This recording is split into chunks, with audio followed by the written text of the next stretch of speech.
Carter Gresham. I'm a peer leader at S.O.U.L. Oh, J.R. Fleming, I'm organizer of the Chicago Anti-Eviction Campaign, Take Back the Land, Chicago, and we support Occupy the Hood, Chicago, Occupy Shop. Matt Hinsberg Jacob with STOP and the Anti-Eviction Campaign. Alex Shabazz with Take Back the Land Madison and Freedom Inc. in Madison. And what? Freedom Inc. Cheryl Johnson, People for Community Recovery at Chicago Anti-Eviction Campaign. Occupy all this. Kimiliana Johnson, Take Back the Land Madison.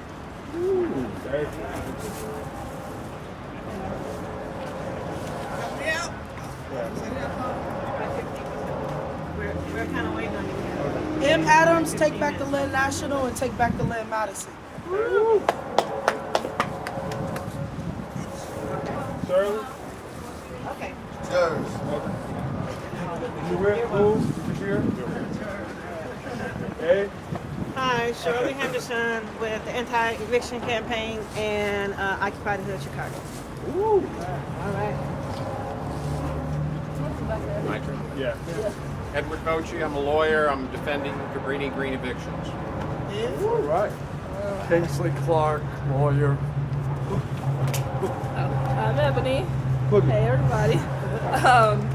I'm a member of Occupy the Hood. I work with the Virginia Birds Hope Center and also Chicago Anti-Eviction Campaign.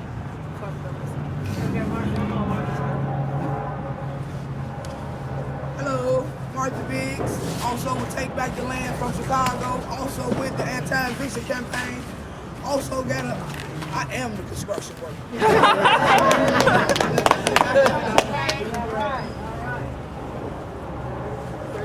Brittany Gottlieb, field organizer for Occupy the Hood, Chicago. Mark Banks, Occupy Chicago. Hi, I'm Alyssa from Occupy Chicago. You want to introduce yourself? Yeah, Will Tansman, Seoul.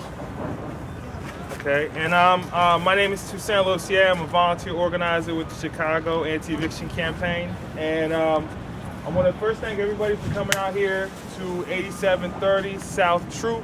For those who don't know, this building is, well, we're here as part of a National Day of Action that's been called to stop and resist foreclosures. And it's basically an effort to connect all the energy that's come out of Occupy Wall Street, Occupy Together, Occupy Everywhere, with the kind of grassroots struggles that have been happening all across the country, from places like Madison, Chicago, all over this country, that have been responding to this foreclosure crisis and stop people from getting thrown out of their homes.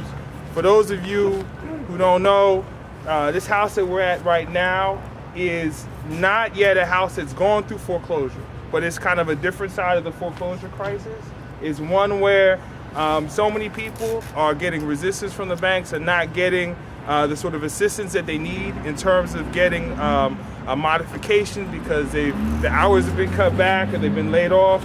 And so they've walked away, right? They've walked away from their home. And in part because of that, there's over 174,000 homes in the Chicago area that are abandoned.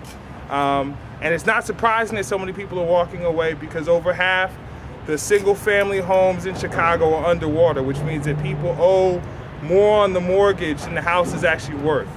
So one of the things that we're trying to do is address that fact and also address the fact of what happens when you have an abandoned building in a neighborhood, right? What consequences does that have? This building was abandoned in April of this year because a homeowner was not able to get assistance getting a modification from Chase Bank.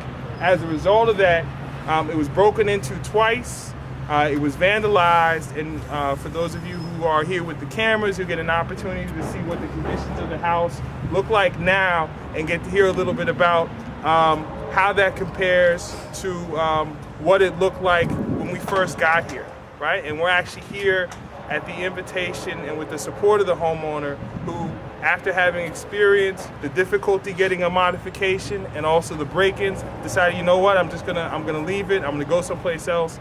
And what we wanna do is actually try to say, look, rather than this becoming something that becomes a bank asset, let's find a way for this to be a community asset, right?